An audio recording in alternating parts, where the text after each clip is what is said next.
Hello friends, welcome to defence matrix. तो एक update जो है वो निकल कर सामने आया है, इसको हम डिस्कस करेंगे। साथ ही साथ हम डिस्कस करेंगे शिन माएवा US2 के इंडक्शन की पॉसिबिलिटी को। तो इसकी पॉसिबिलिटी सामने क्यों आ रही है, इसको पहले समझ लेते हैं। तो जो प्रेजेंट जापानीज गवर्नमेंट है, उनके द्वारा प्लानिंग करी जा रही है कि अब वो अपने इंडिजिनस वेपन्स को एक्सपोर्ट करेंगे 12 फ्रेंडली कंट्रीज को, जिसमें इंडिया भी शामिल है। तो यहाँ पर इंडिया है, वियतनाम है, ऑस्ट्रेलिया है, इंडोनेशिया है, थाईलैंड है, मलेशिया है, फिलीपींस है, US है, UK, जर्मनी, फ्रांस, इटली जैसी कंट्रीज हैं जिनके फ्रेंडली रिलेशंस हैं जापान से। तो जापान ने अपने एक्सपोर्ट कंट्रोल रेगुलेशन में बदलाव किए हैं और अपने लीथल वेपन्स जो हैं वो अब इन कंट्रियों को बेच सकते हैं। तो जापान के साथ कोलैबोरेशन की पॉसिबिलिटी भी यहाँ पर खुल जाती है, क्योंकि उनके खुद के नेक्स्ट जनरेशन वेपन सिस्टम्स को डेवलप करने के प्रोजेक्ट्स चल रहे हैं। तो इस पर हम काफ़ी विस्तार से बात करेंगे, लेकिन इससे पहले अपने प्रमोशनल पार्टनर का एक छोटा सा मैसेज जो है वो हम देख लेते हैं। तो अनअकैडमी के NDA और CDS बैच कोर्सेज जो हैं वो चालू हो गए हैं। अगस्त NDA 2 के अंतर्गत जो कंप्लीट बैच कोर्स है वो मई 18 से चालू है NDA 2 की प्रिपरेशन के लिए। तो अगर आप NDA की तैयारी कर रहे हैं तो ये बैच कोर्स जो है वो आप ज्वाइन कर सकते हैं। वहीं पर CDS की बात करें तो टारगेट CDS 2 के अंतर्गत जो कंप्लीट बैच कोर्स है वो मई 25 से स्टार्ट होगा।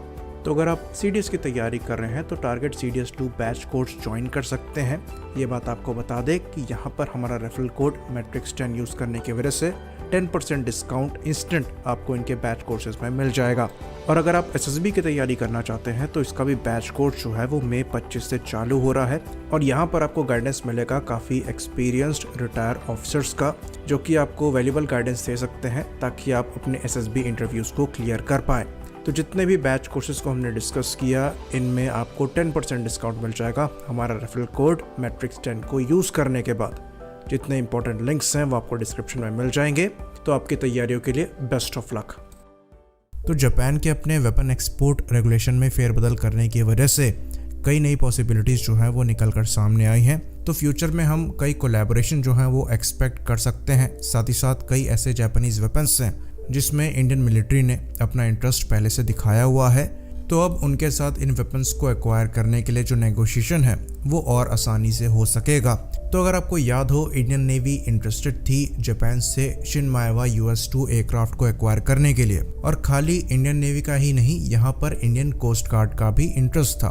तो पहले शिन माएवा US2 के बारे में हम समझ लेते हैं, उसके बाद समझने की कोशिश करेंगे कि ये प्रोसेस कहाँ ख़त्म हो गया और क्या अब इसकी कोई पॉसिबिलिटी बची है कि हम दोबारा से नेगोशिएशन टेबल पर वापस आएँ और इन एयरक्राफ्ट को इंडिया में ही लोकली किसी तरीके से मैन्युफैक्चर किया जाए। तो शिन माएवा US2 जो है ये एक एम्फीबियस एयरक्राफ्ट है, यानी कि पानी में लैंड कर सकता है। और ये 2007 से ही जापानीज नेवी की सर्विस में है और काफ़ी कम नंबर में जापानीज नेवी द्वारा इन्हें ऑपरेट किया जाता है। करीबन 6 के आसपास इनके ऑपरेशनल नंबर हैं और बेसिकली जो इनका काम है वो एयर सी रेस्क्यू कहा जाता है। बाकी फायर फाइटिंग के लिए भी इन एयरक्राफ्ट को यूज़ किया जा सकता है। तो समुद्र के बीच में अगर किसी शिप में आग लगती है या वो डैमेज होता है तो वहाँ पर सर्च और रेस्क्यू ऑपरेशन के लिए इन एयरक्राफ्ट को यूज़ किया जा सकता है। तो एयरक्राफ्ट के जनरल स्पेसिफिकेशन की बात करें तो यहाँ पर एक बार में 20 पैसेंजर्स जो हैं वो कैरी किए जा सकते हैं। और अगर स्ट्रेचर्स यूज़ करने हो तो 12 के आसपास स्ट्रेचर्स जो हैं वो यहाँ पर यूज़ किए जा सकते हैं। बाकी क्रू की बात करें तो यहाँ 2 पायलट हैं, एक सेंसर ऑपरेटर रहेगा, 2 पैरामेडिक्स रहेंगे, 3 डाइवर होंगे और एक सर्च और रेस्क्यू कोऑर्डिनेटर रहेगा। तो टोटल अगर क्रू की बात करें तो 11 का क्रू है। लंबाई यहाँ पर 33 मीटर की है और जो विंग स्पैन है वो भी करीबन उतना ही है। बाकी हाइट की बात करें तो 10 मीटर के आसपास की इसकी हाइट है। और यहाँ पर 4 रोल्स रॉयस के AE2100 इंजन्स लगे हुए हैं, जो सिमिलर इंजन है C-130J हरकुलिस के, बस इनका वेरिएंट अलग है। बाकी प्रॉपर बाउंड्री लेयर कंट्रोल के लिए यहाँ पर एक टर्बोशाफ्ट इंजन को भी यूज़ किया जाता है, जो कि LSTEC का T800 है। ये सेम टर्बोशाफ्ट इंजन है जो कि सिकोर्स्की के RAH-66 कोमांची हेलीकॉप्टर में यूज़ किया जाता था।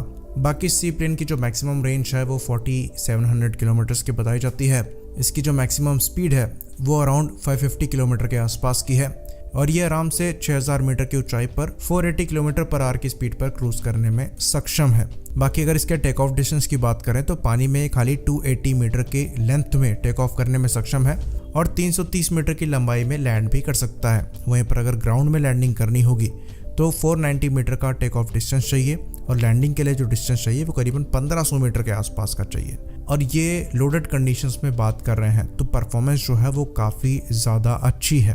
तो इंडियन नेवी ने यहाँ पर इंटरेस्ट दिखाया था करीबन 12 से 18 US-2 को खरीदने का, और यहाँ पर हम बात कर रहे हैं 2010 की।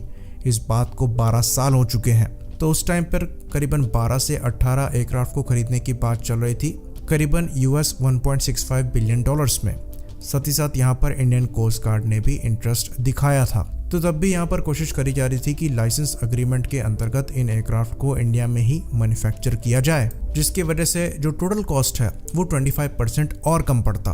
तो इस पर जो नेगोशिएशन है वो 2011 से ही चालू हो गई, और फिर अक्टूबर 2016 में पर एयरक्राफ्ट 113 मिलियन जो है जापान ने डिमांड किया, और ये पहले से रिड्यूस्ड प्राइस था। तो उस साल यहाँ तक बात आ गई थी कि जो डील है वो साइन होने ही वाली है, लेकिन वो साइन नहीं हुई। फिर 2018 में एक और अपडेट आया जहाँ पर जापान के इंडिया एम्बेसडर ने ये बताया कि इस डील में जो नेगोशिएशन है वो अभी भी जारी है, और उसी साल शिन मायावा ने एक MOU जो है वो साइन किया महिंद्रा ग्रुप के साथ कि अगर यहाँ पर सेल करी जाती है तो महिंद्रा जो है वो पार्टनर बन सकता है शिन मायावा का।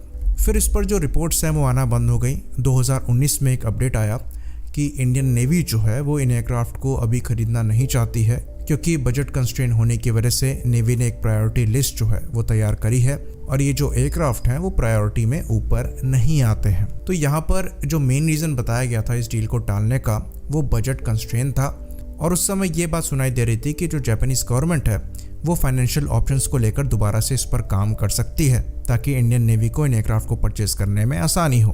तो इस पर इंडियन नेवी का रिस्पॉन्स ये था कि उन्हें अभी तक कोई प्रपोजल नहीं आया है, लेकिन अब जब सिचुएशन चेंज हुई है तो हो सकता है जापान एग्रेसिवली कोशिश करे अपने इन एयरक्राफ्ट को इंडियन नेवी को बेचने के लिए।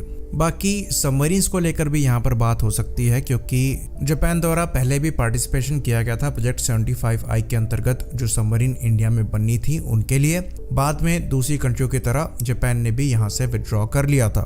तो पॉसिबिलिटी हो सकती है फ्यूचर कोलैबोरेशन के लिए। जैसा कि हम जानते हैं जापान दुनिया की पहली ऐसी कंट्री है जिन्होंने lithium ion battery powered submarine को अपनी सर्विस में इंडक्ट किया है। यहाँ पर हम ओरियो क्लास की सबमरीन की बात कर रहे हैं, तो यहाँ पर कोलैबोरेशन की अच्छी पॉसिबिलिटी है। तो लिथियम आयन बैटरी की टेक्नोलॉजी को लेकर जो कोलैबोरेशन है इंडिया और जापान का हो ही सकता है। साथ ही साथ जो उनकी लेटेस्ट टाइगर क्लास की सबमरीन है उसके लिए जो उन्होंने टेक्नोलॉजीज डेवलप करी हैं इसको लेकर भी कोलैबोरेशन हो सकता है, जो कि एक्चुअली काफ़ी एडवांस कन्वेंशनल सबमरीन्स हैं। तो बहुत ज़रूरी है कि हम अपने डिफेंस पार्टनर्स का विस्तार करें और अपनी डिपेंडेबिलिटी जो है वो एक ही पार्टनर पर ना रखें। जापान सालों से इंडिया का एक काफ़ी रिलायबल पार्टनर रहा है। अब वक्त आ गया है कि डिफेंस में भी इनको रिलायबल पार्टनर बनाया जाए और इस अपॉर्चुनिटी का फ़ायदा उठाया जाए। आई होप इन्फॉर्मेशन क्लियर हो। इसी बात पर हम इस वीडियो को ख़त्म करेंगे। लाइक करिए, सब्सक्राइब करिए। जय हिंद।